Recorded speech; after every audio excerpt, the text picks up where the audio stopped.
28000 تومان بانک پول میگیره که ما ساعتنا پول جابجا بکنیم. بله. خیلی جالبه واقعا. بعد پرداخت قبوز 144 تومن.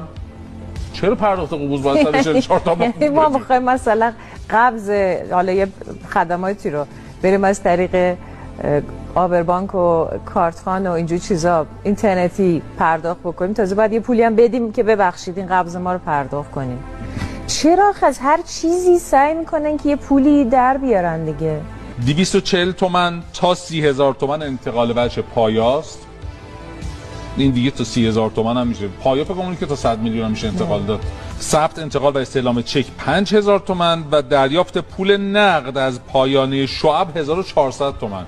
یعنی شما میری مثلا 50000 تومن لازم داری، یعنی شما میخوای از آبربانک پول بگیری، این بعد یه پولی اضافه تر بدی. 51400 تومن مثلا کسب میشه برای اون 50000 تومانی شما بخواید بگیری. چرا استانبول یه سری دلال می نشستن پول میفروختن. بله خسته نباشید. خیلی آشنا شدیم باهاشون بیشتر.